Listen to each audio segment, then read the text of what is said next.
can't remember. We've had a missing player before, but you get one advantage in and out of combat each. Yeah, that you can use throughout the session and flavor it that Molotov is there. Otherwise, he's kind of gone off and done a thing if the story does it for that. But last session, what did we do? We went to Elf Lich's and spent a whole lot of money inflating the economy of Krona Peak. Well, that's if she puts it back into the city, or she might just walk off with all that money and 3 magical items. But yeah, we got, what do we get? We got a Cube of Force, Staff of Charming, and a Ring of Animal Handling, I think it was called. Animal Influence. After that, prepping yourselves and everything, we went to the shady side of town in the Echo Caverns, having an interesting interaction with a Warforged that looked down on its luck. Ghost and Deluge offered it some assistance, and it scurried off into the distance before the rest of the party could interact.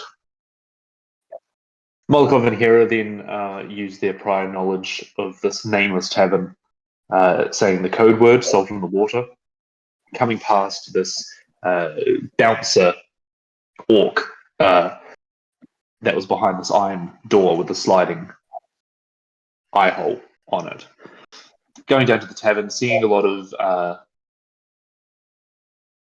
how would you put it, bionic adapted, crudely adapted bandits and thugs and people on the fringes of society that, you know, I kind of likened it to a biker bar that, you know, it's a pretty rough place in here. The tables are definitely haven't been changed in a while. The half the light shades are not working properly. Like, even though it's Eberron, maybe some of them are still candles. They haven't switched to some magic arcane bulbs like you've seen in some nicer places.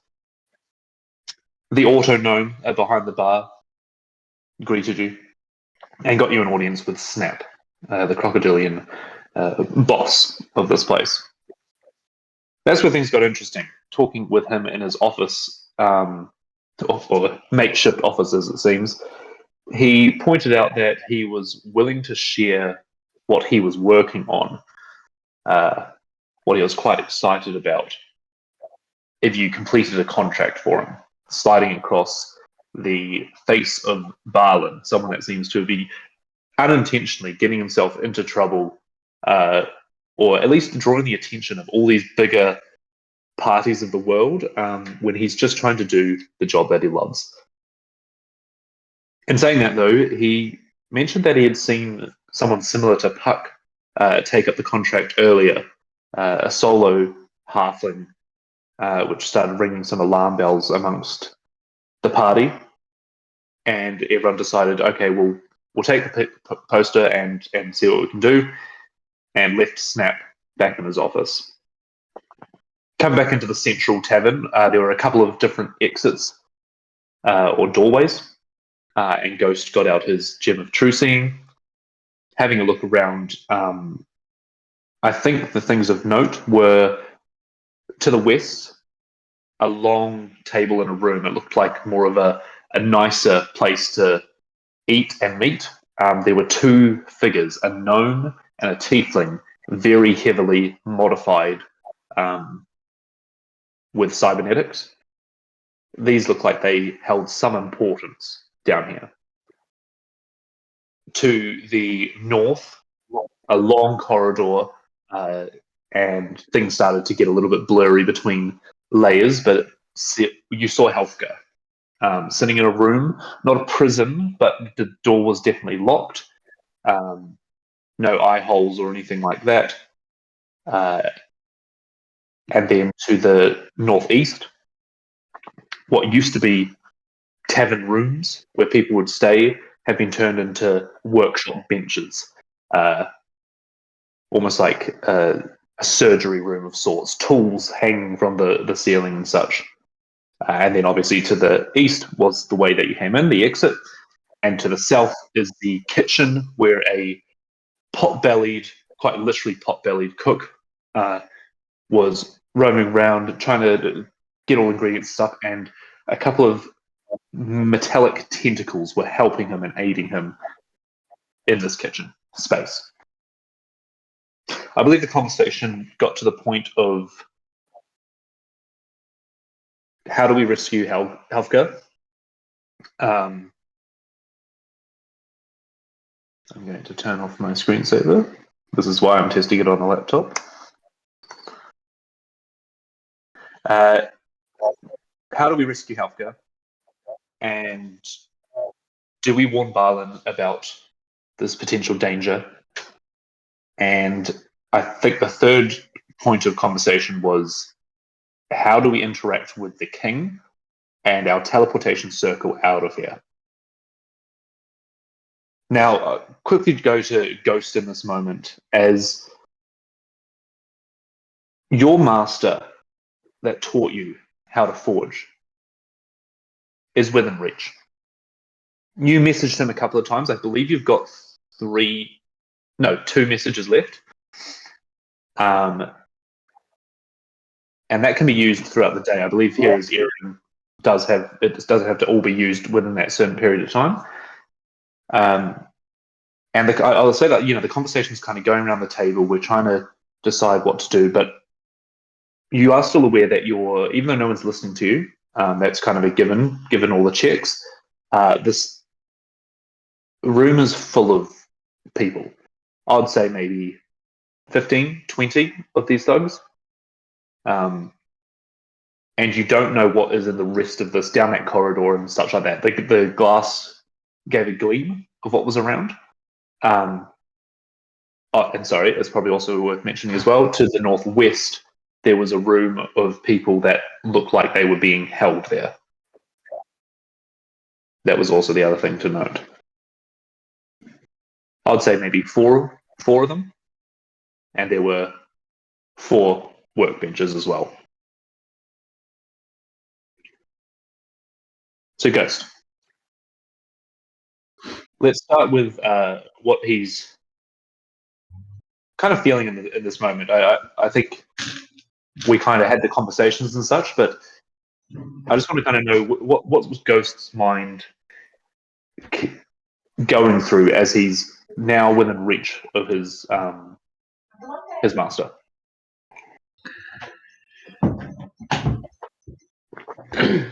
Incredibly frustrated. Once again, it seems like we're in the situation where there's a lot of factors going on, where nobody's really truthful. There's a lot of underhanded shit from both sides. And despite his want to just help his master and people like Balin who've been kind and good to us, it seems like there's going to be repercussions for all of that. If we try help the small folk, we end up with larger factions on our asses. She's kind of running through the numbers in his head. Okay.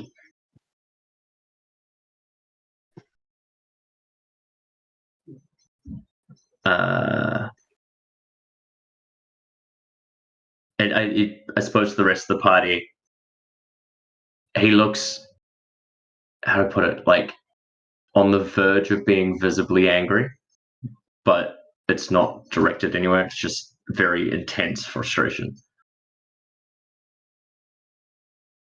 Someone bumps against the back of your chair and drunkenly goes up and stumbles against the wall. But you know that knock that happens to your chair when you're just you're not expecting it, and that kind of it carries on back to his table and starts rolling dice with him or something.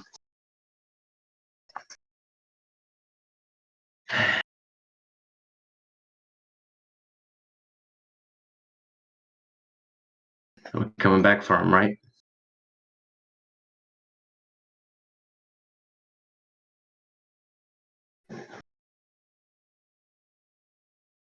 I think that's so. I want to get him out. We could just smash the doors down now, but it sounded like you guys had a bit of a plan, and It's always good to have our exits ready to go. That's the key thing. Still don't know what's going on with the council and Hammerhelm. Let's go do this job, shall we? Maybe get some fresh air on the way.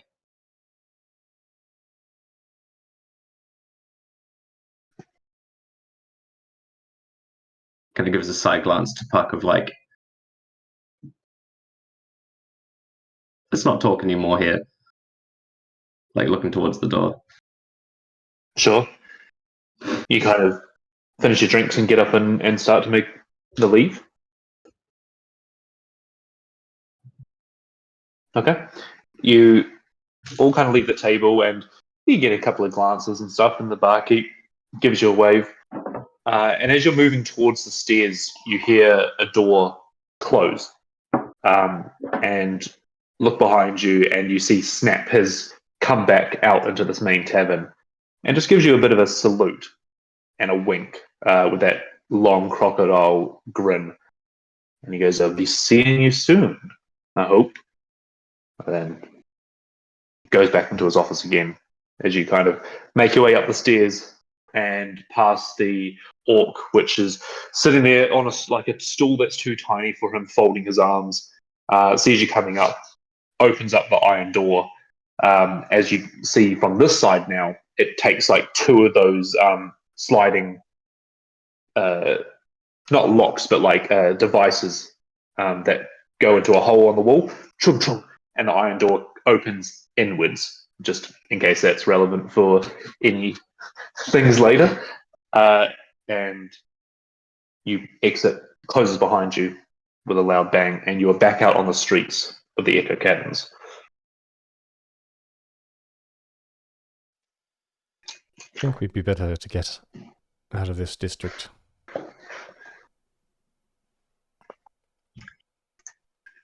Yeah, I agree. That takes no time at all. You kind of make your way back down to the Dusty Tome district. Things are a bit nicer here, a bit lighter. I believe it is still in the afternoon. So, things are starting to settle down for the day. But we'll call it 3-4 o'clock in the afternoon. People are finishing up work, but the town is still lively.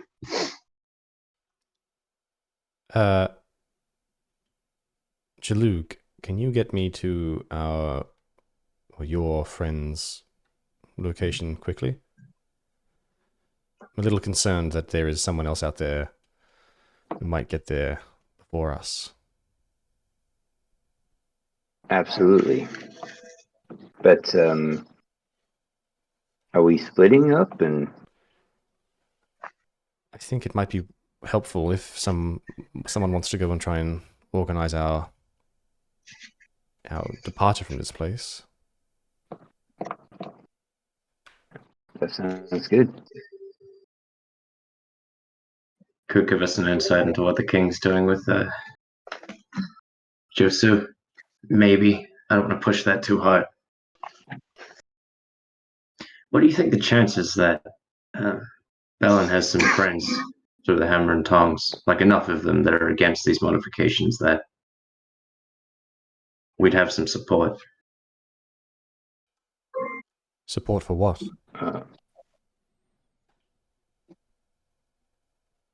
Good question. I suppose I'm thinking of the worst. There were like 20 guys just in Snap's bar. Plus the others around corners we don't see. I mean, it could be a shit fight trying to get in and out with whatever ruse we try to pull.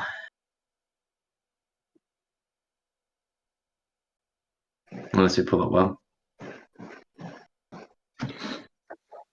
Sounds like people, anytime there's a big change from the old ways, there's always resistance. And I'm sure that there are people on the council that, or just the other people hanging around that area that are not fully on board with this modification thing. But I don't know whether they're willing to officially get involved is a different matter. That's a good I point. think what my experience is the most support you get is when you come back from a mission successfully. All of a sudden, everyone was on your side the whole time and supporting you the whole time, even if they don't, actually help you until it's already over.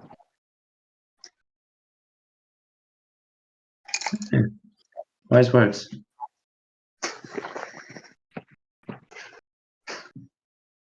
What about you, Puck? If you really think it's possibly your brother, do you think he'd respond to a message? I think that it might be. Excuse me. It might be him, but it's a long way for them to have sent him. I think regardless of who it is, if I put a note down, that will be seen, and that'll help. But yeah, there's symbols and signs that people in our line of work use. I'm not sure. I hope it isn't him. But we'll see. He's no fan of Jurassico. That's good, I guess. Do you want to take this? Help hold up the stepping stone. Sure. We can rendezvous back at Stone Brew after we're done talking to Thulin. Yeah, so Thulin's on the council. Roll me a history check, Ghost.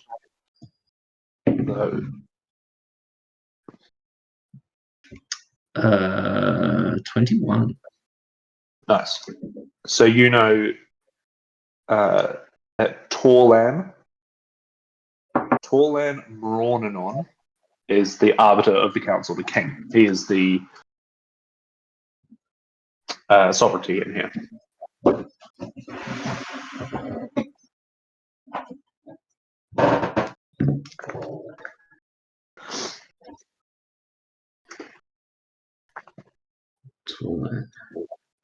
It's on the Facebook chat.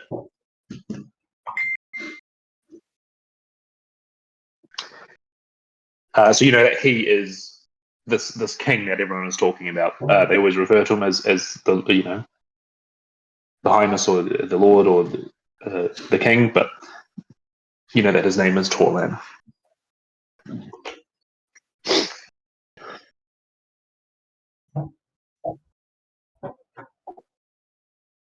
So, me and Yara, I guess, securing our way out.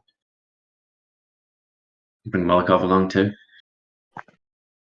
Unless Yeah, you want. Molotov can kind of pop up either side, depending on who needs it. Otherwise, Ian's already said that he'll go and go. Oh God, I just need to quickly go and work on some things, and Molotov will spend that time doing that. But if that comes up, so the two peers. Take advantage of the last time you might have a forge ready for him. Yes, exactly.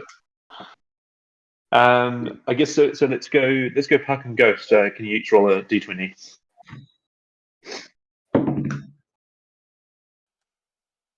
Sorry, was that me as well? Yeah. 13. 17. 17.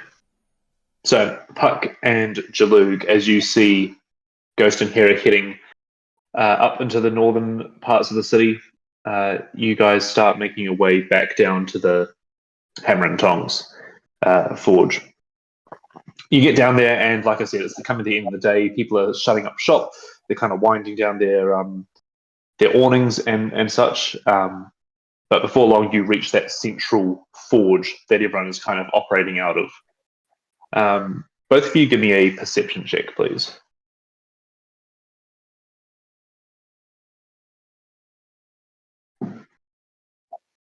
Well, that's a nat 20. Nice. Which will still be less than whatever Puck actually rolls. So It's 20, I mean, 22 total for 97? me. 22 total. Nice. Whoa, I'm +2, so 22 as well. Amazing. Nice. You both have a I look think it's because around, I'm on the job now, so I'm like really switched on. focusing in, and you have a look around, and you try and catch, like this morning, Barlin instructing someone or giving some direction and so on and so forth, but you can't see him around. What you do catch, though, is that apprentice that was trying to set up the stool next to the sausage sizzle that Barlin was sending off in a different direction. You see that he's kind of just cleaning up with a broom and stuff, and looks over to you and gives a wave. Oh, hello, welcome back. Hi. Can we talk? I'm still on the clock. My break doesn't start until another half hour. Sorry, but I can assist you if you need anything. It is a matter of life and death. Oh, this apprentice looks very shocked and goes, I if it's a refund you want, as long as you've got the No. receipt, then I can process it through. I just This is not a threat. he relaxes instantly. Yeah. We need to see Barlin, and we need to see him now. Oh, you see him look around and be like, I don't think I've seen him for the afternoon. When did you He's last see him? he's, Puck's like gone very serious. at lunch. He was eating a sandwich, and yes, just over there. And then someone came up to him, and they went. I think they went back to his place. Who came up to him? I didn't recognize them. Anyway, why don't we go check his house? Yes. Let's go. And starts leading you down the road exactly where you've been before to his house. And as you approach, you see that the door is slightly ajar. I look back at Jalug. Yeah, loosen my sword in its sheath a little bit. Check the crossbow, and then I'm going to barrel in pretty quick. All right, give me a dexterity check, please. 19 on the die. I think Nice. it's +5 for just regular dexterity, +5. 312. My question to you, Puck, is: are you drawing your weapon at this time as well? I'm not drawing it, but my hand is on it. Sure. You burst in through the door, and you see in front of you the table where you sat for tea this morning. And sitting there is Barlin with his head kind of in his hands, and a dwarf is on the other side of the room, arms crossed, braided golden beard, and they both kind of jump at you, rushing the room like this. Barlin looks up and goes, "Oh, my goodness, Puck, you scared Jesus out of me." And the dwarf looks over and just raises one eyebrow. Welcome, of course. I'll get you some tea, but Puck, this is a Bucket from the High Council. And the dwarf looks over and I'll step into the room at this point. the eyebrow raises just a little bit more at this tall hobgoblin that comes in. And you see Barlin relax a little bit on seeing you, Jaluk. He's like, Jaluk. Friends, welcome. I'm sorry, Lord Bucket, but I believe our meeting has come to an end. And the dwarf sighs a little bit and goes, "You won't be able to cause trouble for too much longer, you hear me? You're rubbing some people up the wrong way. It's the new way of the world. You've got to come to terms with that. If you'll excuse me." And he kind of adjusts his little cloak that's like only like a little bib on his back. Adjusts that. It's a piece that he's obviously bought for looks, not functionality. and he starts making his way out the door. Once he leaves, yeah, I'll look over. I apologize for the entry, but you're in a lot of danger. You're telling me. I actually thank you for the intrusion. It's not once but twice you've saved my bacon now, and this one is definitely from boredom of talking about these new whimsical technologies. And you can tell that he's like missed your message completely, but he's still very thankful to see you two again. I think someone might be trying to kill you. As I'm doing that action at the same time, he like stops and the tea just starts pouring over the cup that he's currently pouring it in. Yeah, I like gently put a hand on it and like pull it up. He sits down and goes, I thought all of that was over from the mountains. I don't know what they wanted with me, but oh, what a day. I think that, well, firstly, this is a different group. Oh, he says his shoulders slump. What, Yes. And what do you mean by the Hammer's Anvil? Do you mean a different group? Well, those who captured you and had you held in the mountain, that was the Emerald Claw. I think I remember you mentioning that they wanted something to do with my adamantine forgery and skills. Yes, and then, well, we're not exactly sure who is masterminding this whole thing, but Snap has put out a bounty on you. Offered it to us, in fact. Of course, we declined. There's like a roller coaster of emotions through that two sentences. But you do see that he recognizes the name Snap. Snap? A bounty? Oh no. What do we do? Do I need to... Show him the picture and say, it's a pretty good likeness. Someone knows you pretty well. He kind of appreciates it a little bit and is like, it is actually. They've got my freckle up here.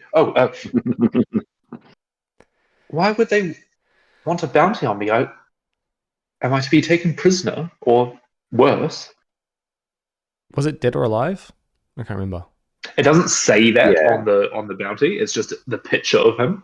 Yeah, okay. It's not like an old wanted poster where it says 5,000 gold pieces, but it's literally just a picture of him. Yeah.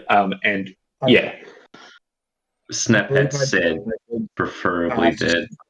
Oh. Yeah, I asked Snap dead or alive, and he said preferably the latter. Yeah.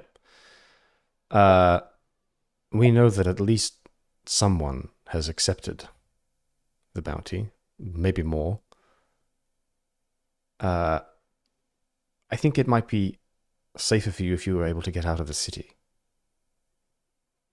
Oh, I've only just got back. You see, struggling with that thought.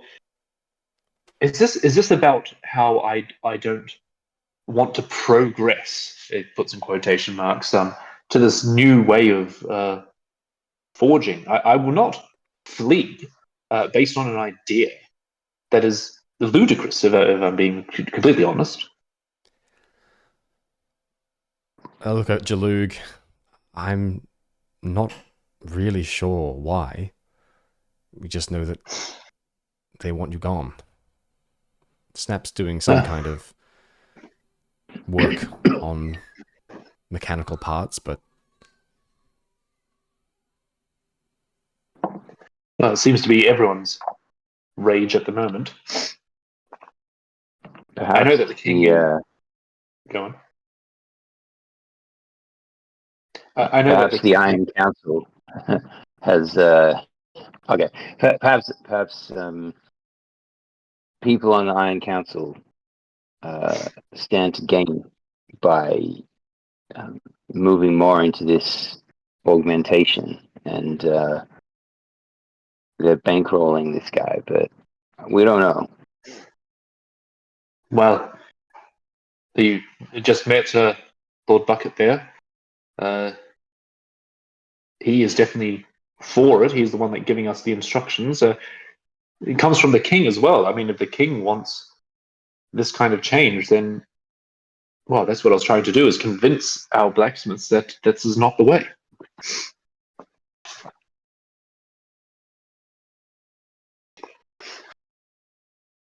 You don't think the king has something against me, do you? Not to this level.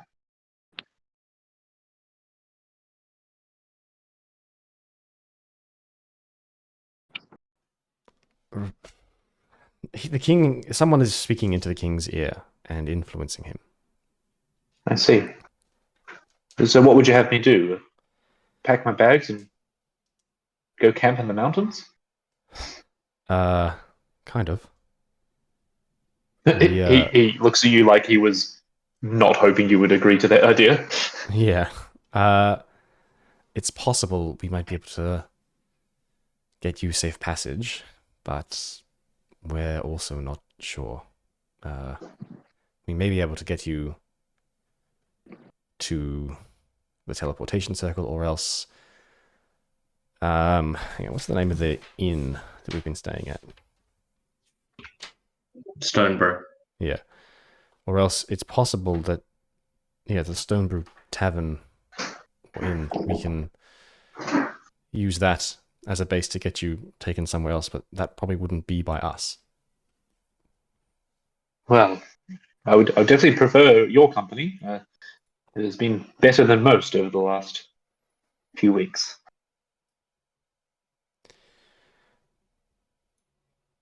But whatever you think is right, I will do. I do owe this to you.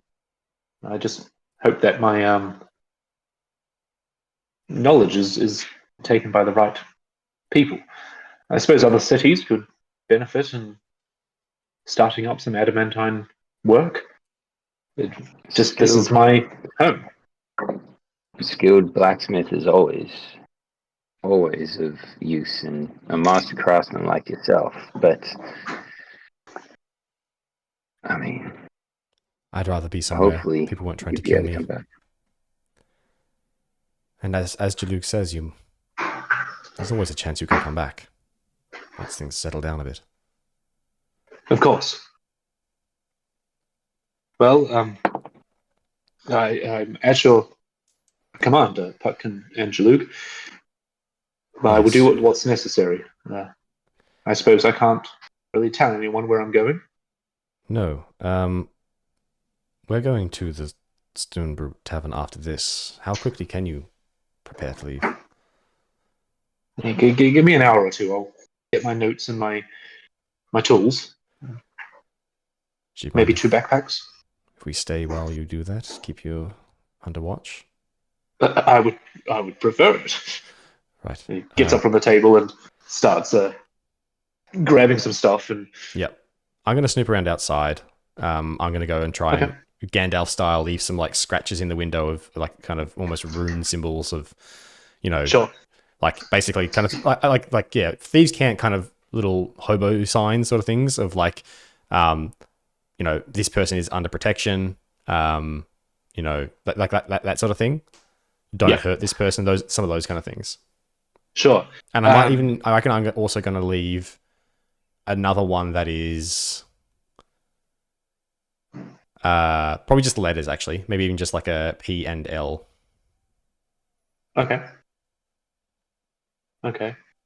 That's easy enough to do, leaving those around. But can I get you to give me an investigation check whilst you're doing it, please? 13 on the die. Investigation, I think, is plus 11. Investigation is plus 8. Investigation plus 8, so 21. 21.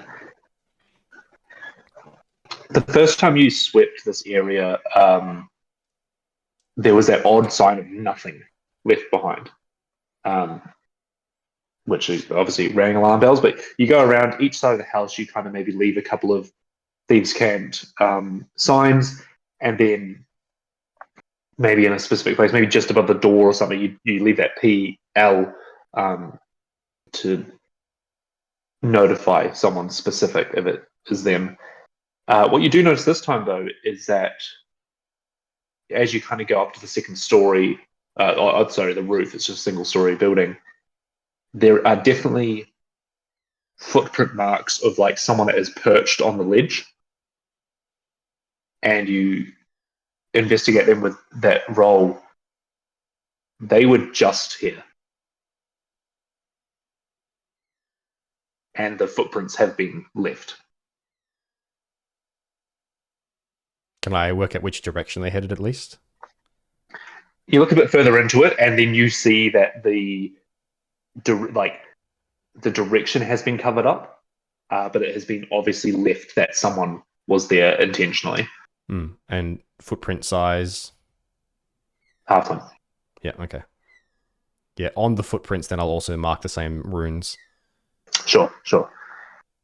Mark the runes and come back down. And Jalou, while Pucker's doing this, Barlin is packing his bags, and you see he like picks up 2 hammers and picks which one he wants to put in there.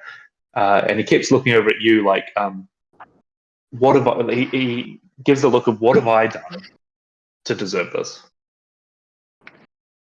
In my experience, sometimes it's not you, it's them. The number of people that I've either grabbed or rescued that had no idea what was going on and why they were needed. But there's good people as well. There is honor in the world still. You just got to make the best of it and know that you'll come back. And I think that one looks pretty cool. Puts that one in the bag. And thank you, Jalou. Well, I do appreciate your protection once again. I owed you too much recently. You were, well, a staple of honor amongst Corona Peak. Might look flash on the outside, but there is undercurrents through this city that clearly can take it in any direction. I hope even if I do leave this place, someone can stop this mad obsession with what they're doing. You're not exactly a stick in the mud, though, are you? Like, you're open to innovation and trying different things. Of course.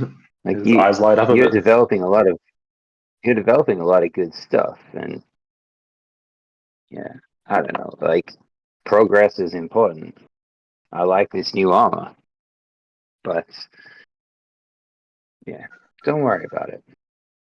I've got you. Zips up the last bag and puts it on, and you see Puck kind of appear from the door. Doesn't even walk in. He's just kind of there. He goes into the kitchen and grabs the teapot and kind of like slots it into the side of the bag. Can't forget this. Right. Well, I think we should just make a beeline and get to the Stone Brew, but once we're there, hopefully, I'm sure they'll be able to help us and get you tucked away. Yeah. All right. He looks out the window. Most shops should be shutting up for now, so I don't think it'll look too suspicious heading in that direction. Let's go. Pulls his hood up a little bit and adjusts the strap on his bag and starts following you. Are you heading straight for the tavern? Like you said, just a beeline straight there? Might do a little bit of tricksy, kind of like, try and lose people down some alleys sort of thing. Okay. But like, I don't know the city that well, but definitely like do a few sort of double backs and a few like...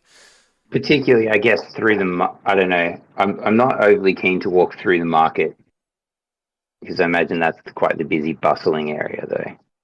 And Might get easy to recognised. lose. Yeah, and also easy to lose someone as well. Like, they're walking, all of a sudden you turn around and they're stuck behind 3 other people. And so maybe loop around the Mithril Market. Yep, yeah. So probably a little bit of that. I'll carry your second bag. Nice. All right. As you're heading back to the tavern, Jalou, can you roll me a d12, please? 12. That is a 7. 7. 7 ninjas appear. Yeah, now can you roll me a D100? That's that number of shurikens that have been thrown at us. Yeah. 22. Okay, cool. You start weaving in between the streets, and before long, your two friends from the other, what was it called? The Silver Vein, come around the corner, Jaluk. And once again, they've started at about lunchtime on the ales and the food, and they come around. They go, "Oh, Jaluk, another contract do you have? You got to get into the trade of exporting dwarves all over the city." And they're boisterous and loud, and they kind of start stumbling towards you a little bit. And you see Barlin kind of shrink down a little bit. He's trying to stay inconspicuous. But these two, the Warforged and I believe it was an elf, start walking towards you, kind of like waving at you, kind of, they're about maybe 40 feet away from you at this point.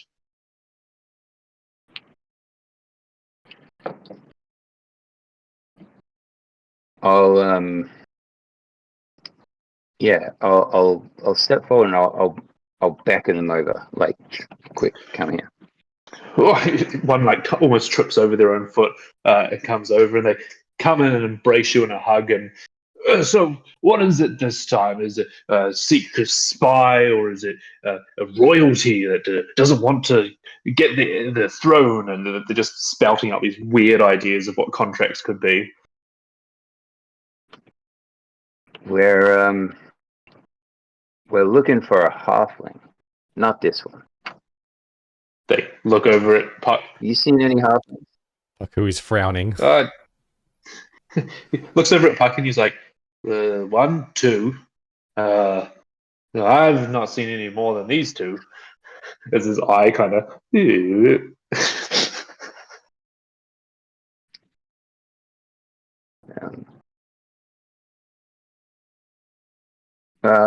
Keep an eye out for them. But You know what I'm they're going to do. dangerous. Watch out. I'm going to do a roll. So the elf looks and goes, "Oh, I haven't seen any but these two." And you see the Warforged just looking at Puck a bit longer and a bit longer. Gives a hiccup. Aren't you staying at the tavern we drink at? Which tavern is that? The Silver Vein. You should go. The ale is top notch. We'll have to come and sample some. But Please do. we got a quick errand to run first. Well, I've got a coupon card, and if I get 2 more, then my 10th one's free. We'll try and join you later on. Okay. Thanks for the tip, though. Always. Yeah, always. You just share your next winnings with us, Jalug, and rounds on you. Of course. They kind of lean up against the wall and slide down and kind of sit there in the muck on the bottom. Barlin kind of looks up and is like, "These are your friends?" You got to work with a lot of people in my business. Let's keep Of going. course. Readjust the hood and you guys keep going to the Stone Brew Tavern. Obviously not before long. You reach there and enter in, and the barkeep looks over and goes, "Puck, welcome back. Your rooms have been refreshed, and any meals or anything, just let me know. We're a bit quieter this evening, so..." Fantastic. I do have 2 requests. Firstly, have we heard Of course. back from the headquarters? Nothing as of yet, but I'll check the mail again this evening. Normally comes twice a day. Great. And second, we have an additional person. I'm happy to pay for a room for them, but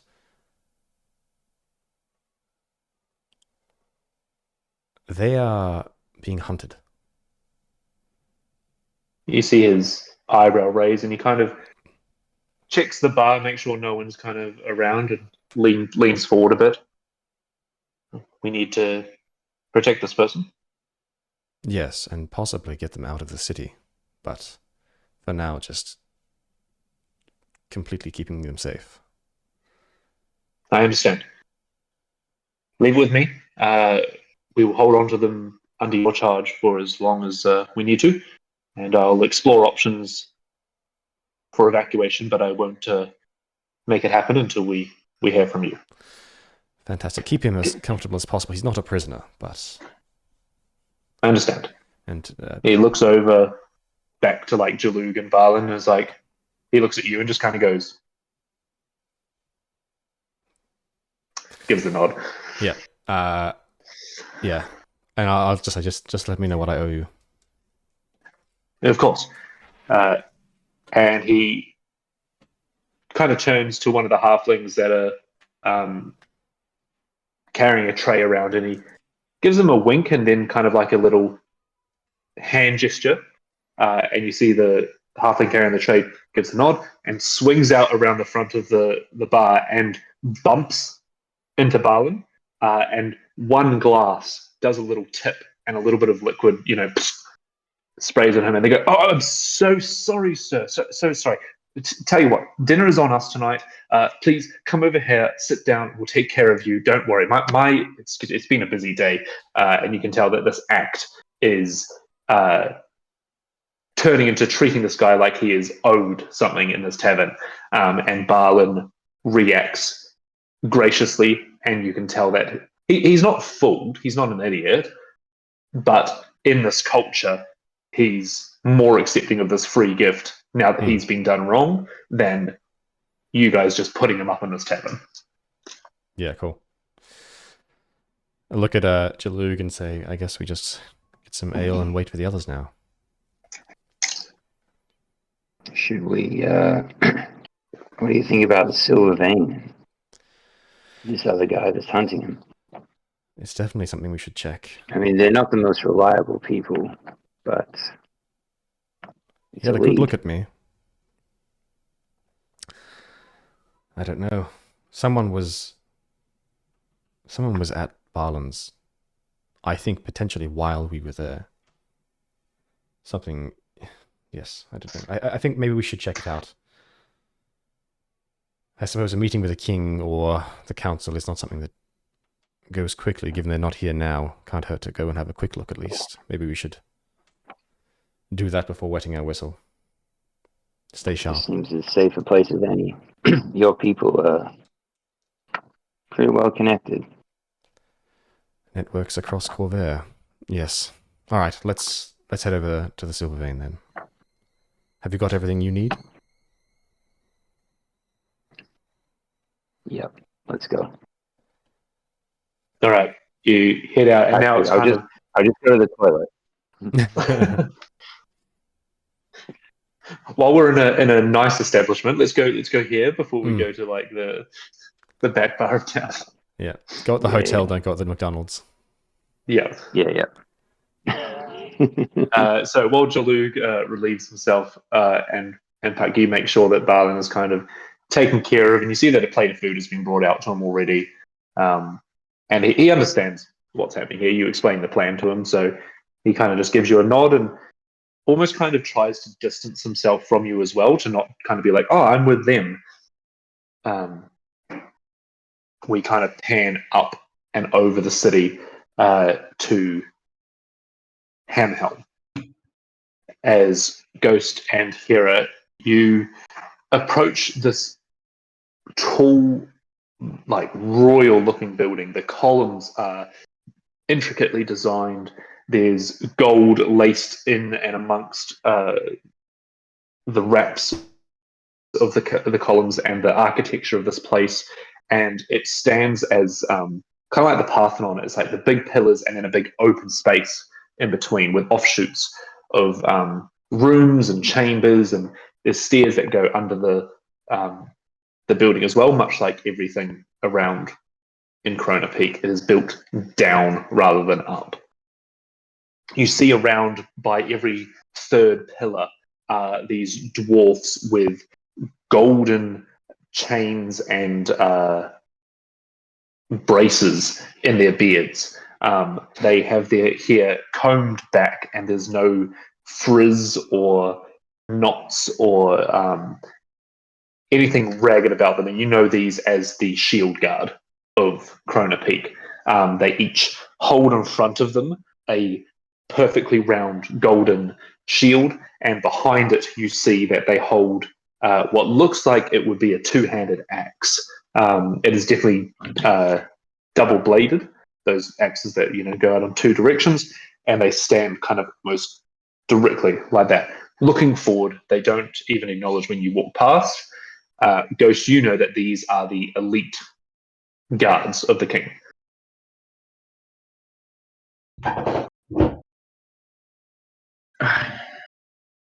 Good to know security hasn't changed. Maybe. Can't say I've ever approached the council directly. This has been your experience with both of us. Good thing is that we have a permission slip of sorts. Exactly. I wonder if we can catch Thulin. Can't say I know many of the other council members, but at least one I've talked to before would be a little bit easier conversation.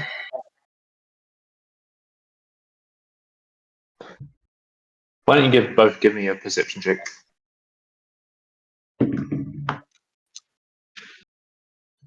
How about no?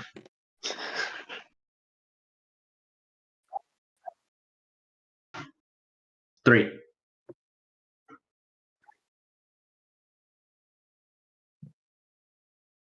Well, my perception is +5, so that's a 6.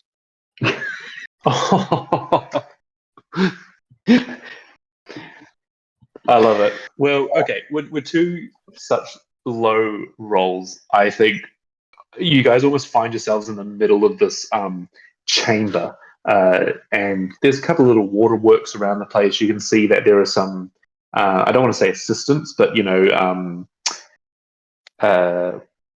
civil servants walking around. They're in very nice, noble robes. Some have little notebooks. Some have walking kind of with their arms crossed in front of them, and they're having a conversation with the other one. They're walking around the gardens and such.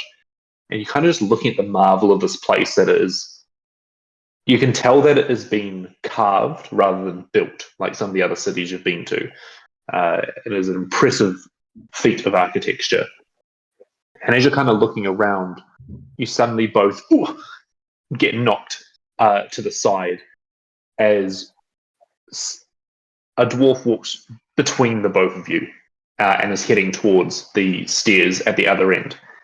This dwarf comes around with a long black braided beard, a little bib of a cloak behind him, and looks like he's annoyed as he kind of like, get out of my way, and pushes past you. Well, excuse you. Far out. He The doors stops are meant to be hospitable. dead in his tracks and turns around and goes, "Excuse me? Why? What are you doing in my way? Who even are you? I've never seen you around here before. Do you have business in the chambers?" Well, as a matter of fact, we have a transport request from Kipara. His eyes Hold narrow. up. Fucking, hey, show him the seal.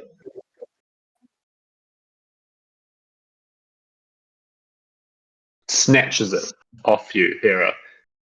Opens it up. See him reading across it. Looks up at you. Pulls out like a little monocle. Reads over it again. Well, it seems real enough. Kabara, you say? Ah, you recently come from there. I've heard a lot of activity down there. Well, if it's audience with the king you seek, I might be your man. I apologize for the intrusion before. You see, there's matters that are pressing that I must get to. I Lord understand. Beckett, how are you? And he holds out his hand to you, Ghost and Hero. You recognize this name, Ghost. I do indeed.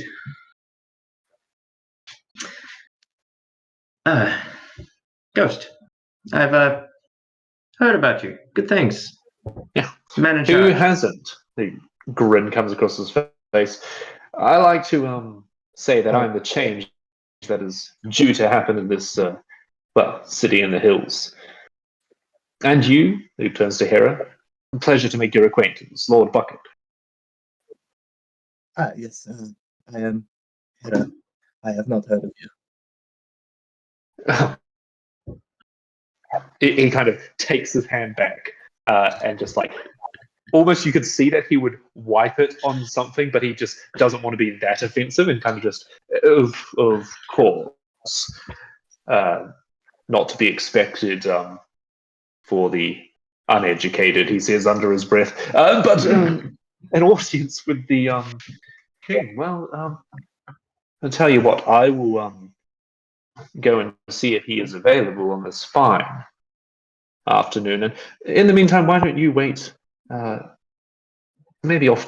He calls over one of the civil servants. He goes, "You, get these two a drink and a bite to eat.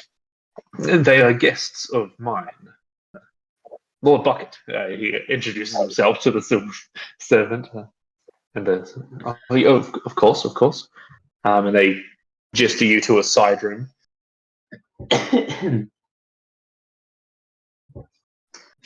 Follow along. Probably combing my hair back with my hands as I do. And he will take. He's still holding onto your slip of paper, and will start to head towards the stairs again.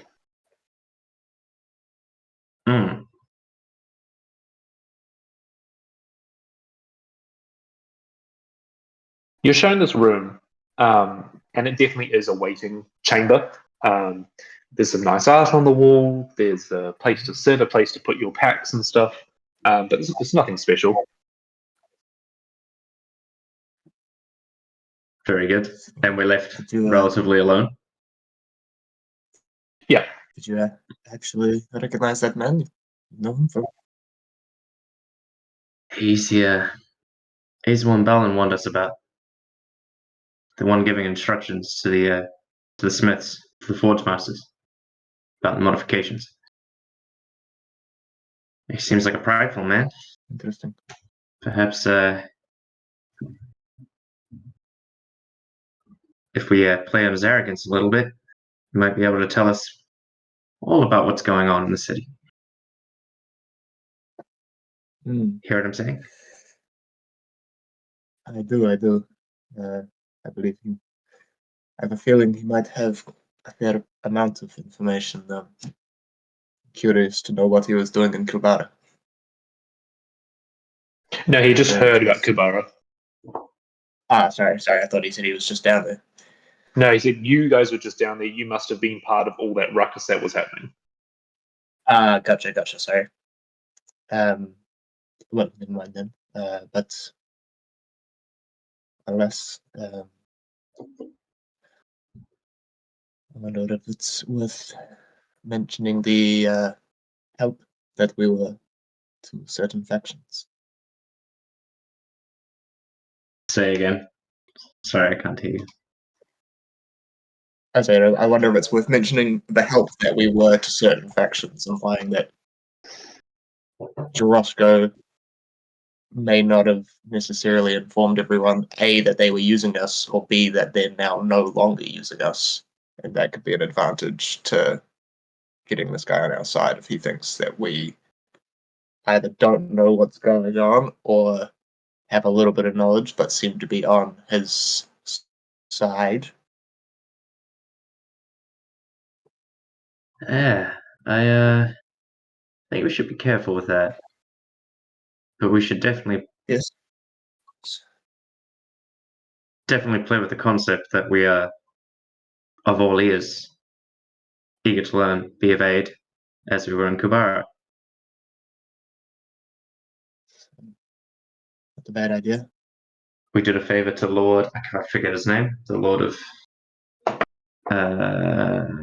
New Throne. Oh, yes. He's the one that wrote you the note. He is the one who wrote Yeah. us the note. We helped it him could out. be, We can be of service here. Exactly. And it would make our destination that we're looking to get to perhaps make a little bit more sense to them as well. They might need people on their side back in Shan. That could be a helpful little bit. Ghost suddenly gets a bit of a chill, realizes kind of feels like walking to the lion's den. Yeah.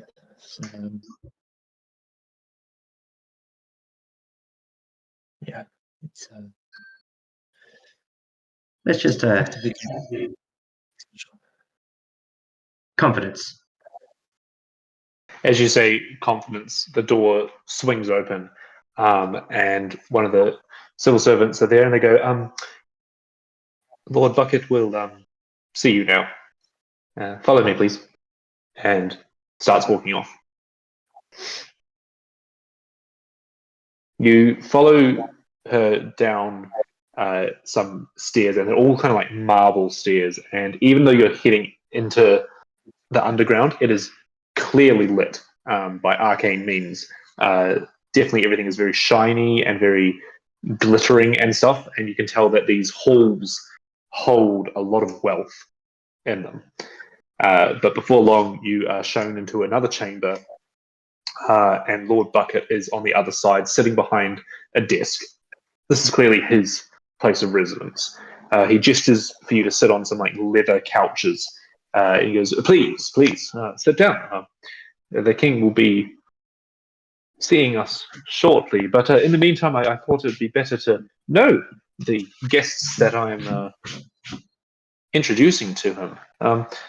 Tell me, this letter from New Throne, very, very well impressive that you are on speaking terms with the Lord there. Well, they were having an issue with an illness. We were No, so sent I as heard. envoys.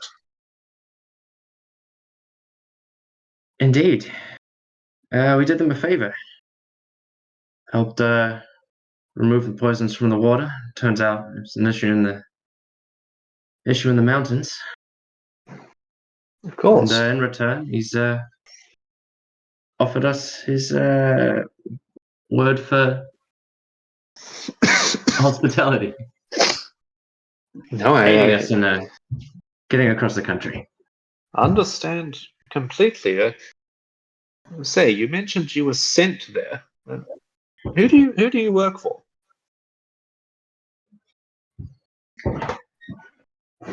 Well, that's where I've heard your name before. Told you were confident with our employers. How's Jarosco? Give me an insight check there before you yell out for one.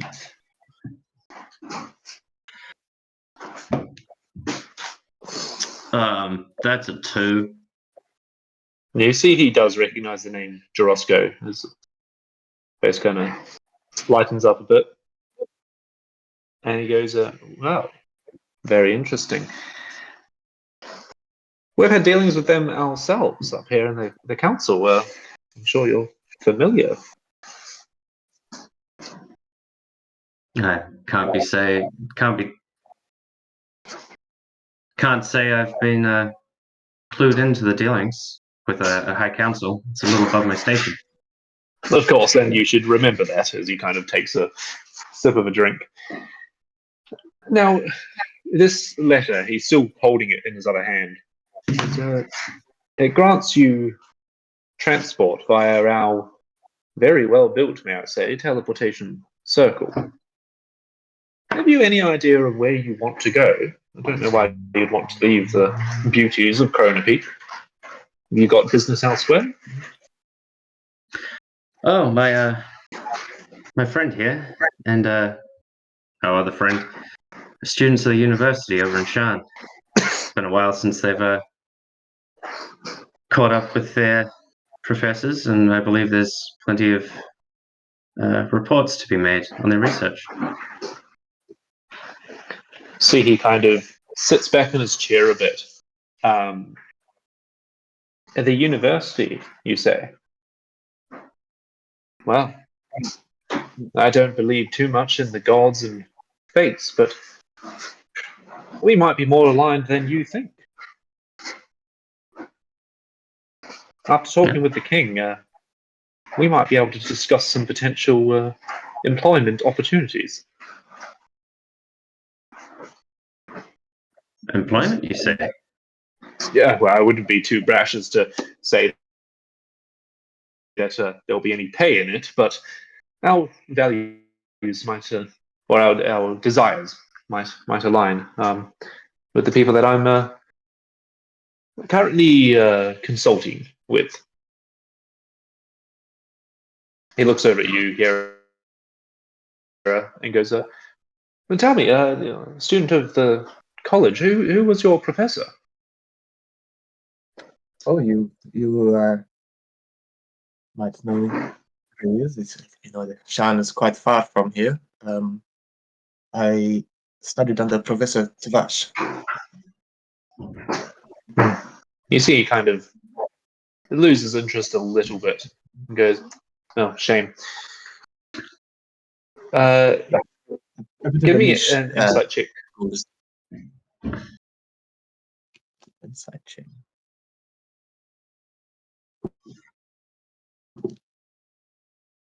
17. It's not that he's disinterested in your professor. It's almost like he was expecting you to say another name. Okay. Well, that's a shame. Yes. But anyways, how long has it been since you've been home? Oh, well, gee, it must have been at least a few months now. DM, how long has it been since the campaign started? Yeah, probably a couple of months by now. Yeah, And, I was trying to do the math in my head, and I was like, "There's no way I'm going to be able to do that math." no. Yeah, probably nearing on 3 months. We were doing archaeological research and stuff before we, as a group here, contracted, I suppose, ourselves with the aforementioned house. Archaeological, you say? Wow, a fan of things found in the dirt. Not Well, the noblest of pursuits, but you could like, and you just feel yourself just getting frustrated at this guy's ignorance of things. less things in the dirt, more things lost to time. They can turn up anywhere. Of course, of course. Well, that's what I would go to talk to you about. Apparently, there's some sort of display going on in Shan not too soon from now. If you have the right contacts, then maybe we can align ourselves to get a preview or something. A private one. Well, sounds quite interesting. What kind of display? Yeah, well, said to be, looks over it here, an artifact of sorts. A crown, it said. Very interesting to those who are read up on that matter, but I won't bore you with the details.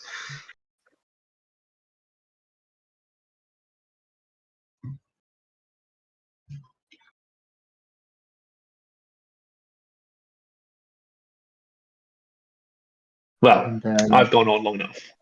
Shall we go and see the king? Remember to keep your hands by your sides, and you should know all the rules, but and he reminds you of like 4 or 5 etiquette things to do in front of the king. It takes a time to learn, but I'm sure you'll catch on fast enough.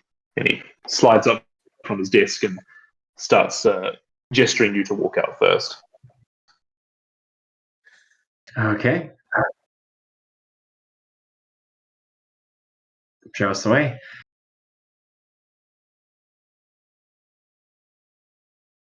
I'll walk out. He leads you out. And go on, Dale. yes. Sorry. And takes you down into the main chamber. This is where the throne room is. So as you walk in, there are definitely nobles and such smattered around, but the stairs lead up to not a throne, but a table, a round table that has big dwarven high chairs. Not high chairs, but like chairs with those high backs around it. Although that would be a hilarious image to see. High chair, just a regular chair. And in the middle is the sigil of yeah, like with the table as well in front of it.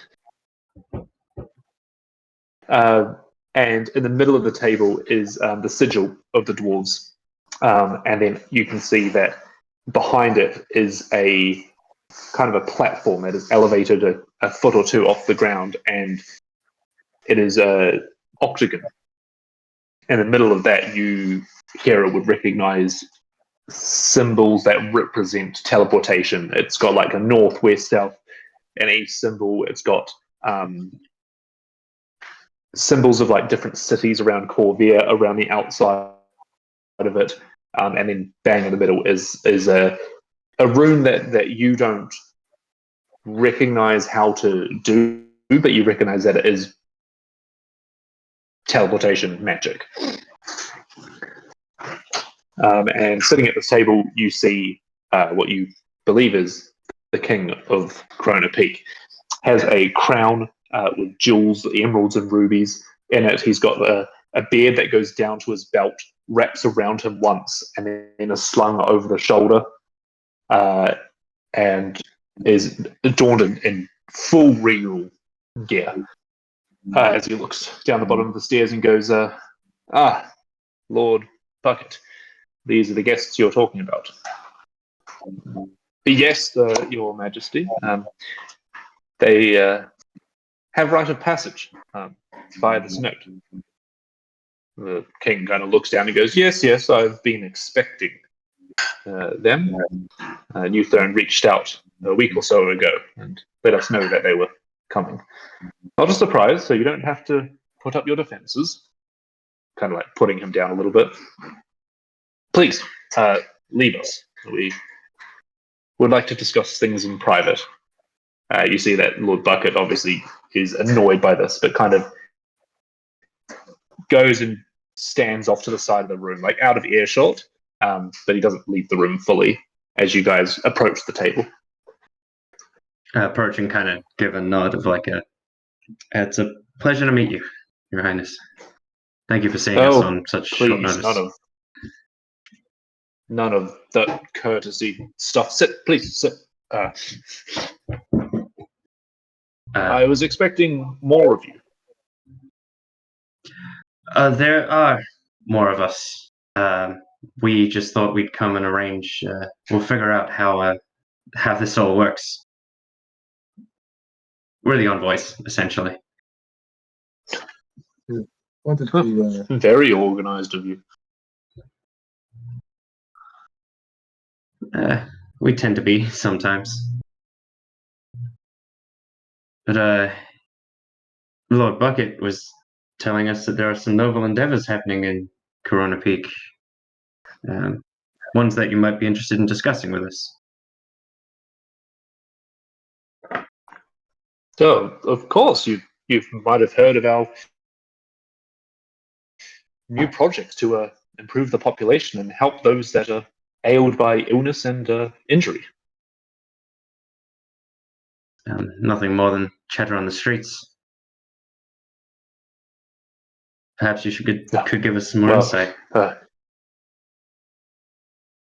Yeah, of course. And you see him getting a little bit excited, and he kind of goes over to one of these shelves and pulls out some plans. And basically, what he's going to do is he's going to lay out things that definitely Molokov has seen before, and you guys have kind of glanced of the thing of like a human body and a Warforged body, and then like notes about it, like putting an arm over there and a foot over there, and so on and so forth. Very basic, high-level drawings. He says, "I've been talking to a very wise individual. It goes by the name of Joe Su Keeling. He has shown me that this inventions, these ways of the future, can be done to help our fallen soldiers from the war, people that have suffered for, well, going on 4 or 5 years now since the end of the war, and get them back into society and get them back into helping and themselves as well. It's quite a wonder of technology." It's incredibly advanced. I've never seen such a... How would I put this? Combinations of technology and biology. This is incredible. Must be a very wise individual you speak to. It's very, very wise, and well, the promises he's even offered to fund all the research that has gone into it and provide us with the tools necessary. It's well, a generous man if I've ever seen one.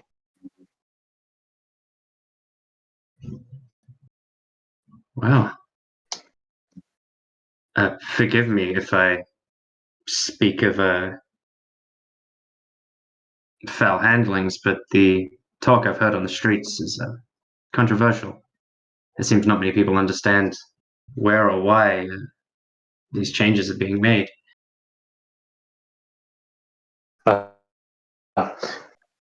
Ghost, you said. I'm assuming you introduced yourselves to him. Yeah. Ghost, you must understand. Sometimes change must come, whether people don't realize it or not. Once it is in their lives, that is when they will appreciate it. Being a rule of such a city, I through many tough choices.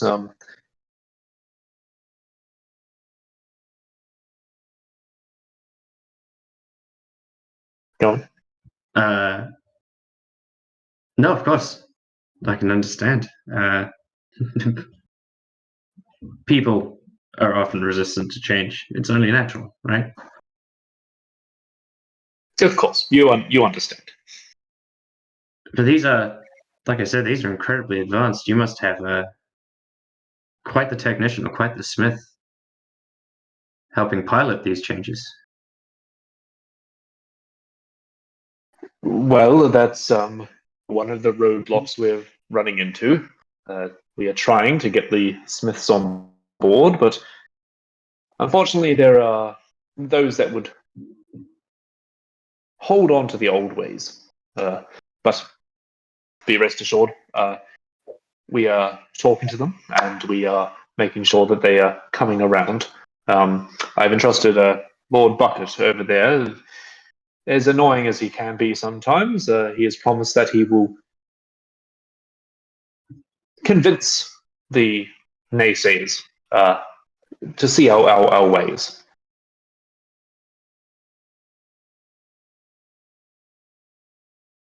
That all seems very You can tell diplomatic. that he, you can see that he's removed himself almost from the problem. And judging on the character of Lord Bucket, the lengths he might go to is a bit different than what the king. The king doesn't seem like he's nasty. Yeah, I'm almost getting the vibe that the king just wants to fix and help the people in his town, and this is a wonderful new way to do it. And he's told his advisors to get the people on board. Yeah.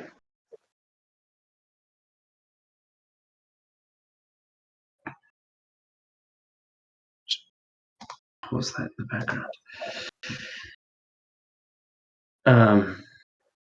Well, what would you have for?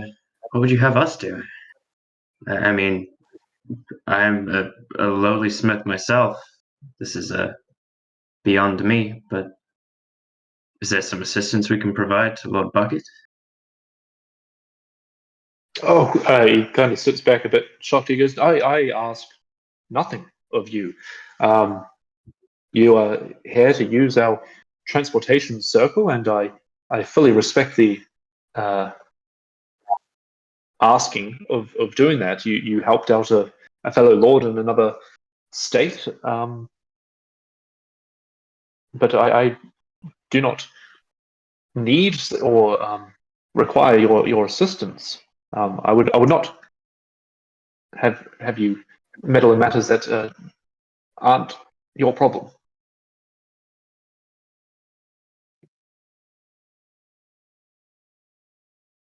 Very wise of you, King. Quite a refreshing change.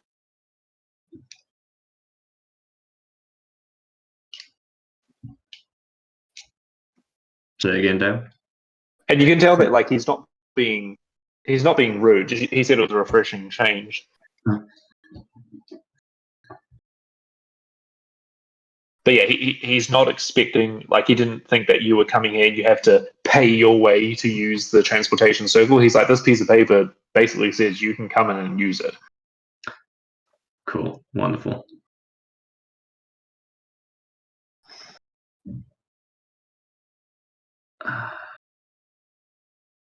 Sorry, I'm at a bit of a loss. Everything's cutting in and out for me, and all of you are frozen at the moment, so I'm very detached from what's actually happening. That's right. We can hear you clearly. Okay, that's good.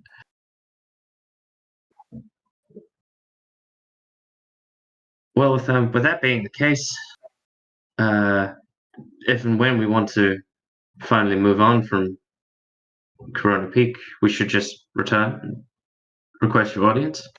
Absolutely. I'll you said there was more of you as well. If you could give me the names, I will make sure that the staff know who you are.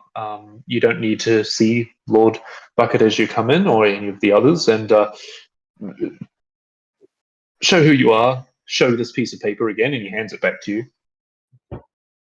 And yes, come straight to this chamber, and we'll well, it takes about an hour to go, but I'll get the mages in, and well, the world is your oyster, as they say. Anywhere you would like to go. Wonderful. Much appreciated.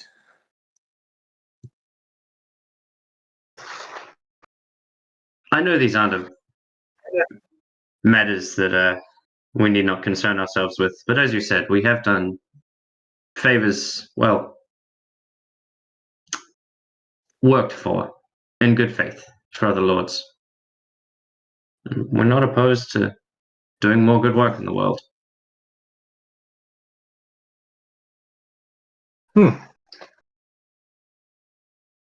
I'll keep that in mind.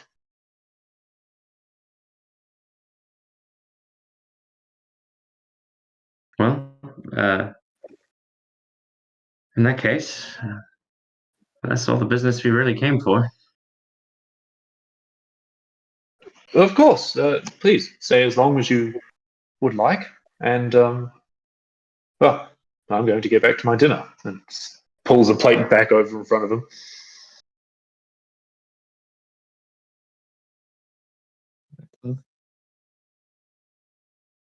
Again, thank you for meeting us. It's good to see you again shortly. Not sure how long we're going to stay here, but we can always contact you if we need to. Gives a Come now, nod Hera. at eating a chicken wing. He goes, absolutely. Come now, Hera. There's so much for us to see in a city like this. Let's go exploring. Sure. Anything you recommend? Okay.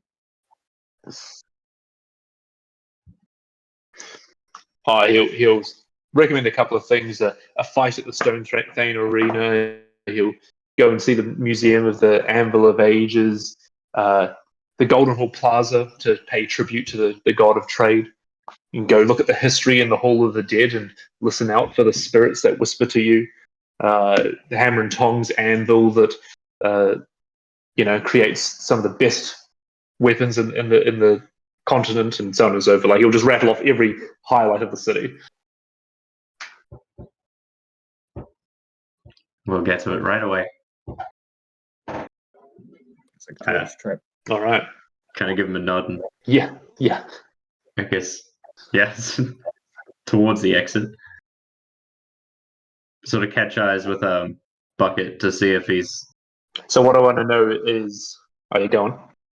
catch eyes with Lord Bucket to see if it looks like he wants further conversation or he's done with us.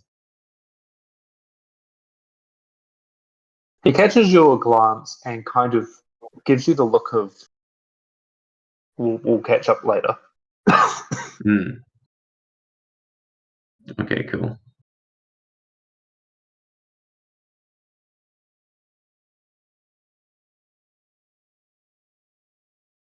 I'll continue to, as you were. Went better than I sort of expected it to. Why I always think things are going to go horribly for us whenever we're not a full party, but it actually went quite smooth. Yeah, not a bad conversation. Although it does put some things into perspective, doesn't it? Having a ruling party with the best intentions for their city.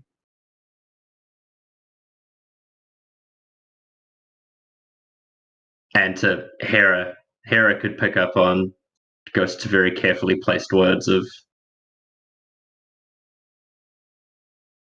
mulling over the disconnect between the king and what it seems like the relationship is there. Yeah. Perhaps we should go and rendezvous with the others. Yes, get their opinion on certain matters. I can't say I'm too surprised with the disconnect. It seems quite often in not just royalty, but most politics. That's what you think is the head is not necessarily the head. That's merely the shoulders. It does seem like perhaps the king's not fully aware of exactly what his council how his council are operating in the city. Yes, yeah, precisely.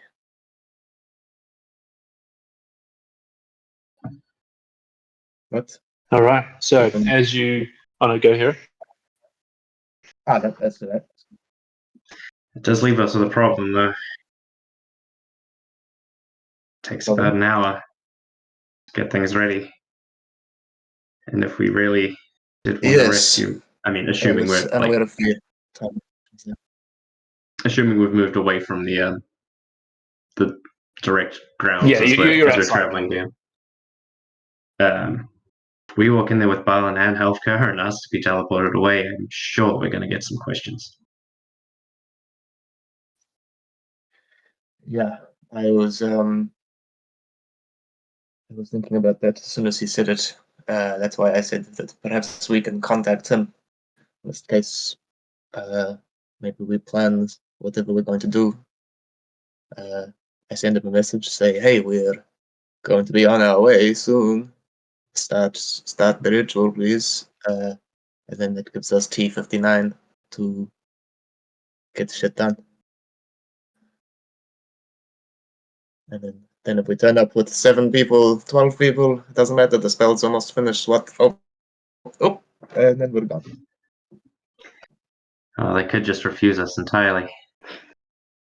Although I think, from what Moloko was saying earlier, and I've messed with this before, we can potentially shield people from being seen or hide their true identities. Perhaps we could sneak them out, dressed as others. Couple of options, definitely.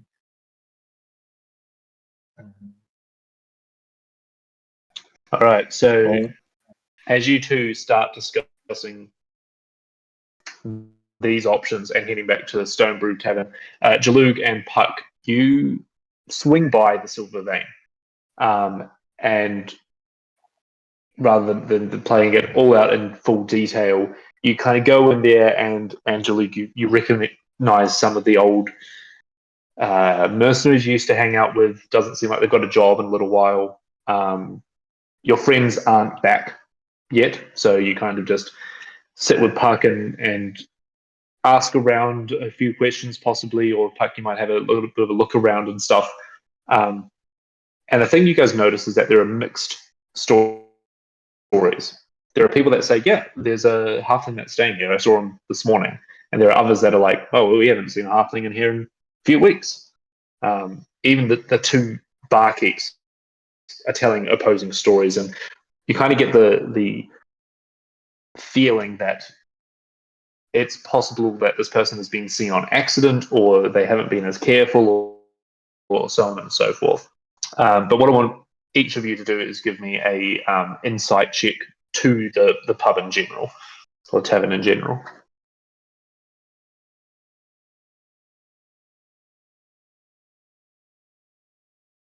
Uh, 19, which becomes an 18. Nice. Insight, that's also an 18. 18. Again. So yeah, you both get a you're both very locked into this mission, as it seems. And yeah, so you kind of get those details. One of the things you get is that people like to play a couple of tavern games around Krona Peak, and these are, where are they? The most notable ones are Dragon's Breath, which is a dice game. It's a fast-paced dice game where players attempt to breathe fire by getting a higher score without burning out. So you've got to roll dice until you get to 21 or closest to it without going over it. These are usually played for quite a lot of gold and exchanging a coin. Giant's Fingers is a strength-based game. It's basically an arm wrestle, but with you interlock 2 fingers and try and pull in each direction. It's a modified version of it, kind of thing. It's like a thumb war game. It's like a thumb 1, war, 2, yeah. 3. Contestants compete in rounds of strength, locking fingers, and trying to overpower one another. The thing with this game is you almost trade influence and status within these taverns and such. And maybe you join in a couple of the games. But one of the things you learn, Puck, is that you can feint an attack. So you can kind of almost make them go one way and then push back the other, kind of thing. And obviously there are dice rolls involved in that. And then the last one you guys pick up is the Hammer and Anvil, which is a strength and dexterity based game. This is when there is a post with a large iron nail in it, and teams go to almost the back of the room. They have to run up and swing and hit the nail. And accuracy and strength determines how far it goes into the post, and the first team to get it fully into the post wins the game. This game is definitely used to, one, for bragging rights, and two, is the most common game to get people closest to the bar, like almost that head table of the tavern kind of thing. The other thing you guys get with that 18 roll is, the rumors that this halfling is staying here, but none of the barkeeps can confirm which room they're in. We've got a lot of guests. They come in and out. Some don't even pay the bills. Some don't even they pay and then they don't show up because they've gone drinking somewhere else. And it's almost like this is the place to hide if there ever was one. But most of the patrons are not about their wits. Whereas the one in the Echo Caverns, yes, they were drinking and they were playing some games, which you probably now think back recognize a couple of them. They seemed a bit more like they could handle their drinks, whether that's through the robotics or not. Something to keep in mind. But after investigating it for a bit and it starts to get dark, you make your way back to the Stone Brew Tavern, and all four of you meet up at a table. The barkeep says that Barlin has taken residence in his room, and has kind of called it an early night, basically. But all four of you are back together again as you kind of reconverse.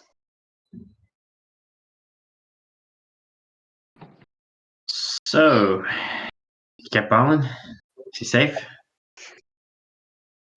The guy, he's here, being looked after by Puck's buddies. Good. Good. He wasn't Yeah. super happy about it. I can't imagine he was. Tough situation to be in. Turns out it gets tougher at the top. Not 100% sure if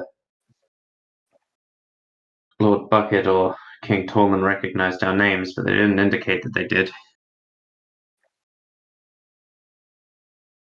But it seems Lord like... Bucket. You know the name? We met the man. He was He was threatening, would you say, Barlin? he was having a pretty intense conversation with him when we arrived.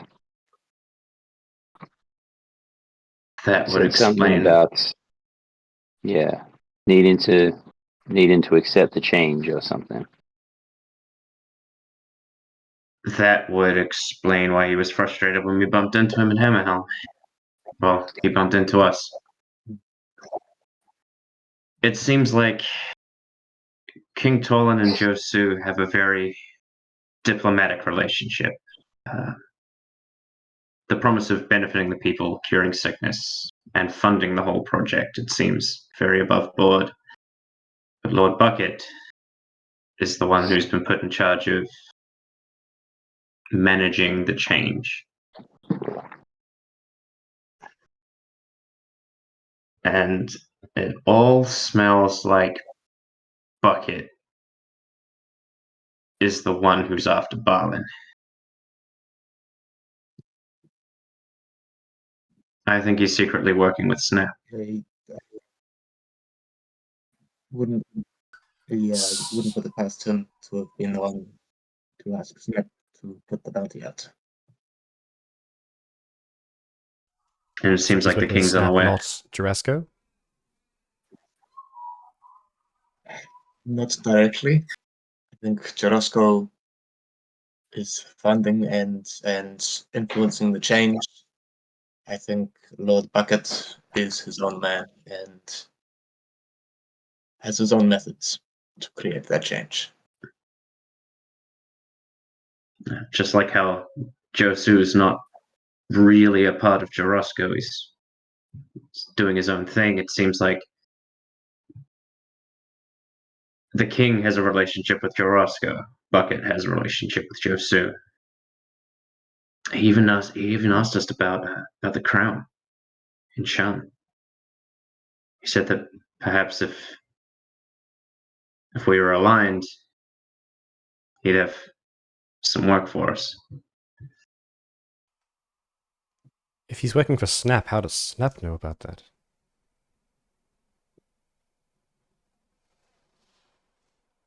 Nope, other way around. Snap's working for him. We think Snap is working for him. I don't.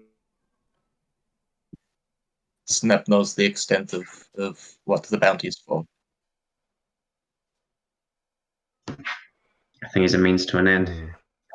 And whatever creations Snap are working on is part of Bucket's or Chosu's underhanded final result. I would even go as far to say that Josu is a smart enough man to have had words with the king plainly, and then words with Lord Bucket more directly.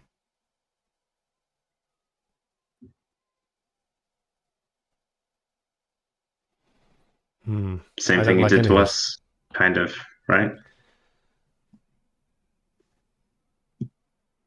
No, I hate it too.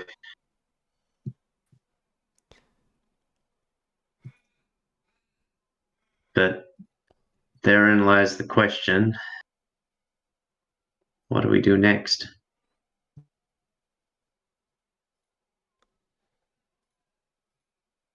I still think Halfgard's one part of of the only answers. He can help connect the dots. I definitely think we need to get him out of where he is.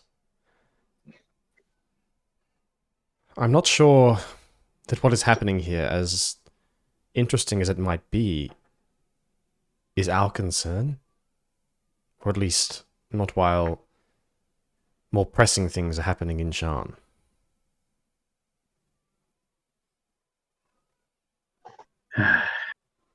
Yeah, you're right.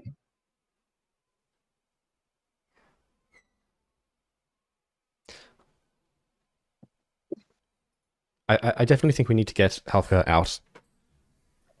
And if we can get him with us to Shan, that might be good, but otherwise he might also be able to be gotten out of the city through other means. But I'm aware that there is a ticking clock, and we do need to get to Shan. This crown is clearly of pretty significant importance to the people we're working against. More so, seemingly, than what's here. Here seems to be a long-term plan, whereas that is an immediate threat. And we can't be everywhere. No. And just to be clear, we are working against Josu, right? Definitely. It feels like no matter I don't what think turn we we take will. here, we're kind of playing into their favor.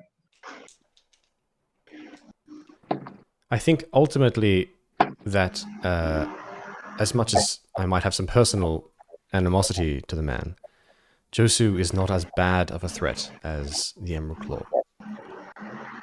What they're doing is a more immediate danger, whereas I think what is happening from Jorasco is more of a reaction to that.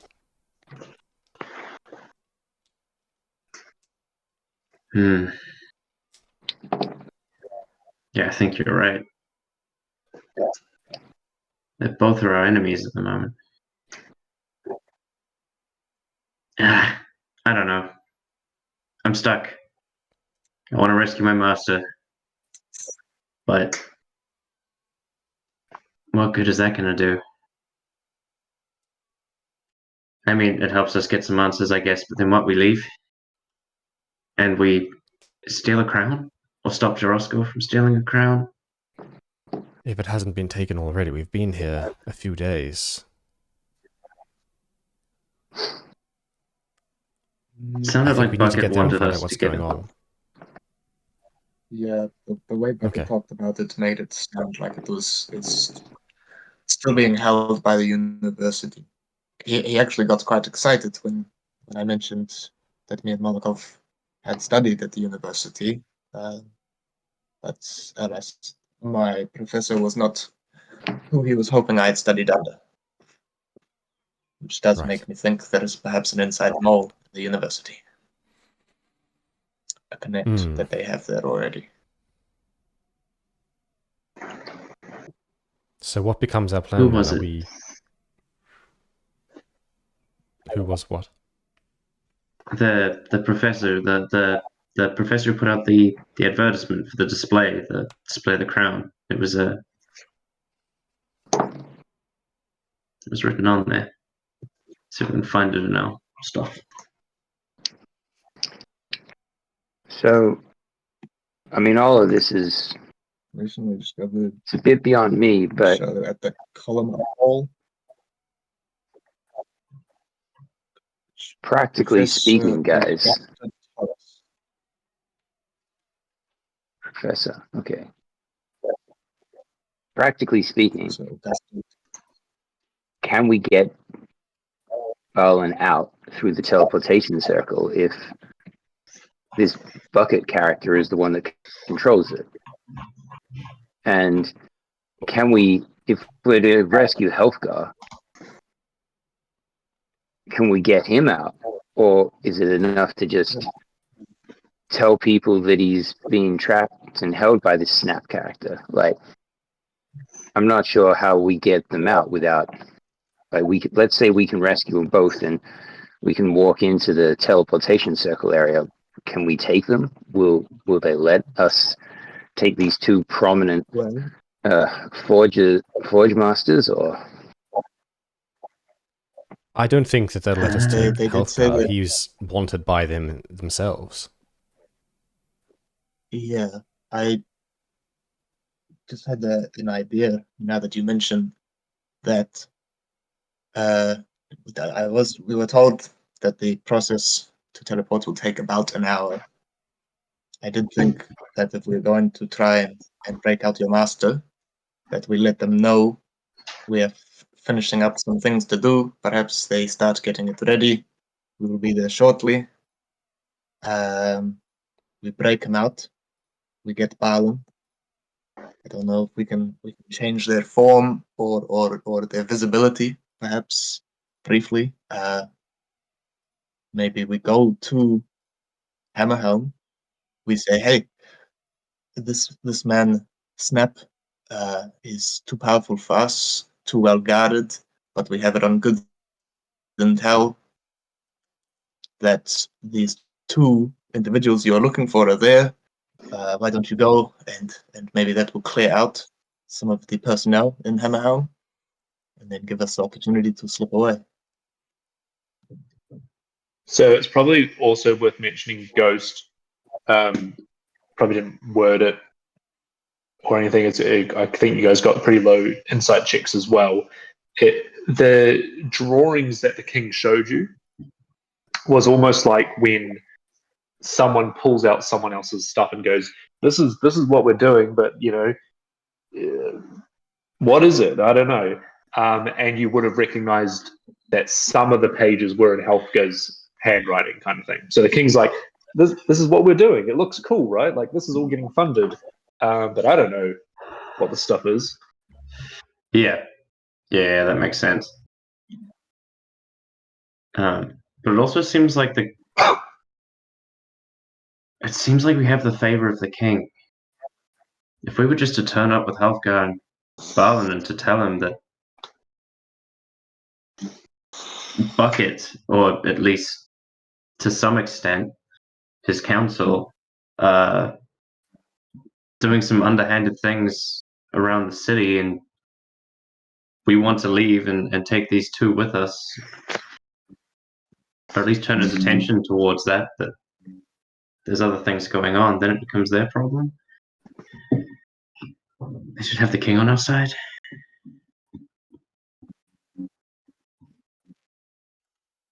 I think that's an option. But Healthgar, does he want to go back to the king? It's a I feel like good question. if you get him out we get him out and he says he does, then we take him and let him stay with the king. And if he doesn't, then we put him here and give Galanda some money to get them both out of the city safe and quiet. And then we make our Yeah, own that way would to work, Shan. They don't have to come to Shan with us. They just have to get out of the city, realistically. That's quite wise. I mean, in a pinch, Puck, how many men does Galanda need to ship someone out? Could we be of service? It Do would it that definitely evening? be a paid service, Puck. Yeah. The range might depend on who it is and how far you want to get them, or whether even you want to know the information as well. Like, you definitely know that that's the thing, is you could be like, get these guys out, but don't tell me where they're going. That's definitely a contract that's been issued before. But they probably wouldn't require you guys to do anything. They could handle that themselves. I think a big part of the Understood. idea is that we just get them out of here and get them safe, and then we can go on and do what we need to do. So, just quickly as well, the way I'll put it is that complications might arise, obviously, in getting Healthgar out and organizing them to be transported. I'm not going to go, yeah, you've paid 100 gold, and then you hear in the news that, oh, they just got out of town and both died. Like, because obviously you guys have no control over that. Like, as soon as they are with Galanda on the move, they're safe. Gotcha.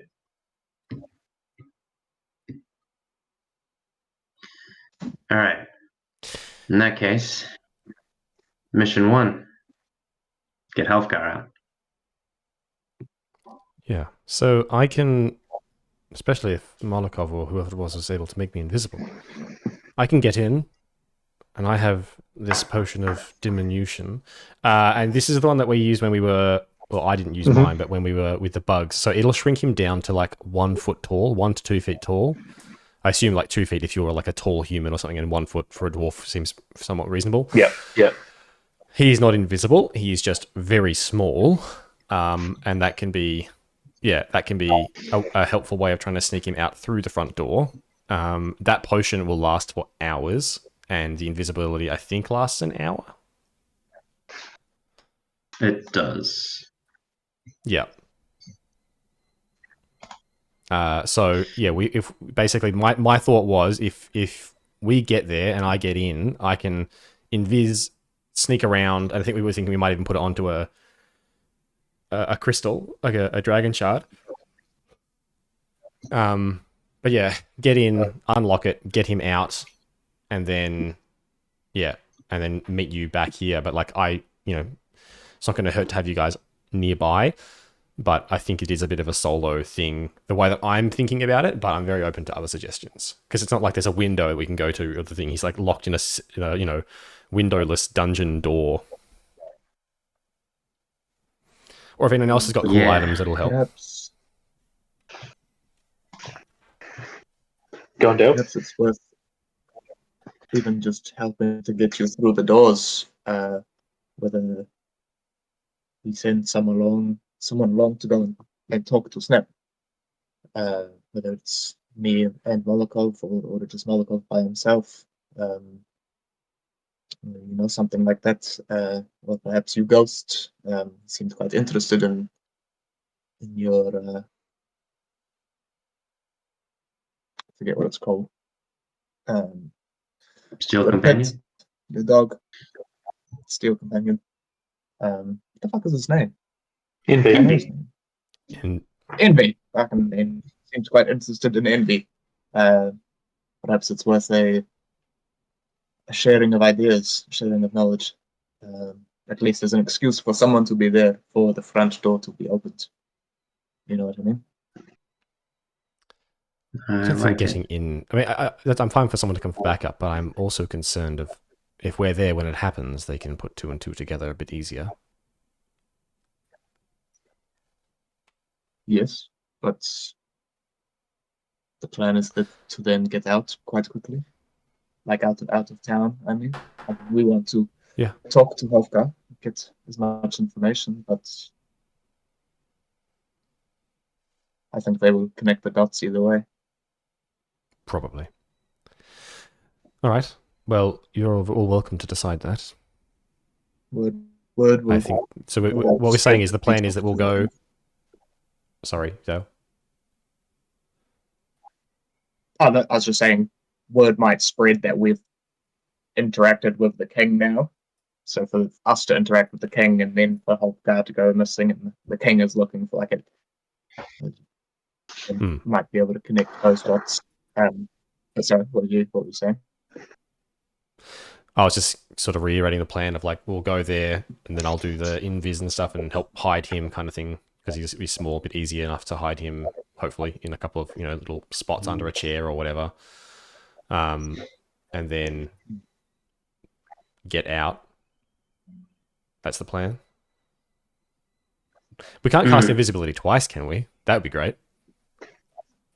Well, actually, If you cast it on me before I go in and then put it on the thingy, I can cast it on him and make him small if we want, and that'll help really get out. yeah, I think the issue with that is as soon as you interact with an arcane spell while you are invisible, it kind of nullifies your own invisibility. Unless if you cast Unless a he uses spell? it himself. Yeah, I think invisibility is if you make an attack roll or you cast a spell, the invisibility drops. Now, this is weird because you're going to be storing it in a dragon shard. You could give that dragon shard to him and he can activate it. That would be fine. Why would? Because that would have that's the what I'm invisibility thinking. in it. So that, like he's not. Yeah, what are you so- thinking is the problem of after the invisibility's on him? No. He's saying that if you cast invisibility, it would drop your invisibility. Oh, I see what you mean. Yeah, sure. He would have to use the dragon shard himself, but that is a way to do it. Is there a less chance of the spell going off of him not being a spellcaster from Dragon Shard? As far as I'm aware, I dragon think that was a shards scroll thing. can be used by anybody. That's correct. Yeah. I thought so, but I was mixing up scrolls and cards. It is a storing of a spell. So it's like any item that has like a ring that has 3 charges of it, and you basically use the charge. Gotcha. Yeah.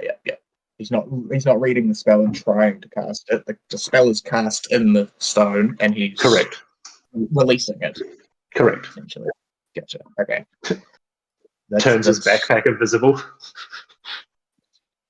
That could be the goal. Two invisibles. I can make that work. And to be fair, we could not go with you per se, but they could be close by. Worst case, you can contact us maybe. If you need a distraction. I've got the horn. Another door to be opened.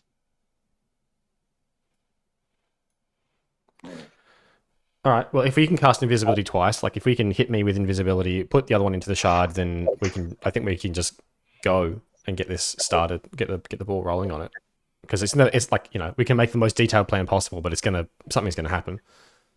Yeah, that's true. Precisely right. Awesome. Okay.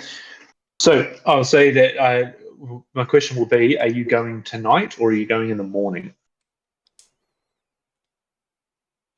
Because that will determine a couple of things. If you go tonight, you haven't really used anything today, but you don't get a long rest, and you go into the night. You go in the morning, you have a full rest, but then the scenario and situations would have changed within the tavern. What's the time now? I'm going to call it like afternoon. You went and did all this stuff, so like it's evening. It's 7 o'clock. 7. Keeping in mind as well that at night things are starting to shut down. The king's probably going to bed, so on and so forth. The morning, everyone will be awake, but everyone will be awake. Yeah. I think we're better off doing this clandestine operation overnight, like at nighttime when it's dark and quiet. There's less people around. I reckon we're better off doing that and then going to the king and getting transport like first thing. Yeah. Hey, Okay. And the other way I thought about doing it would be to have a long rest right now. 7, 8, 9, 10, 11, 12, 1, 2, 3 in the morning. We get up and it's still dark. Yeah, that's fine by me. I haven't used anything at all, so I don't need a rest. I haven't been hurt No, and I haven't used neither, any of my features. So, I'm just. but trying yeah, I'm think happy to of go how like in the middle of the busy- night. That also works. Yeah, I'm happy to do it. That's fine by me. Let's do that. that's it. I'll put it this way: is you go now and do it under the cover of night, or you take a long rest. And yes, you'll still be going early hours of the morning, but the process of dawn will be happening whilst you're doing it. Yeah. Is what I'm saying. Like, maybe I get what you're saying, Dale. You count exactly 8 hours. It's 3 a.m. in the morning, but like by the time you go to your room, settle down, get a rest and stuff. Yeah, actually go to bed and then wake up, get up, get ready. Yeah. I think we're better off going now because there'll be people like leaving the bar there as well. So the door will be opening and closing more, which will make getting out while invisible much, much easier than it's the middle of the night and no one is here and I have to unlock a door and get out of the door. Yeah. All right, so let's do that. Let's go now. All right. So everyone's on board with the plan.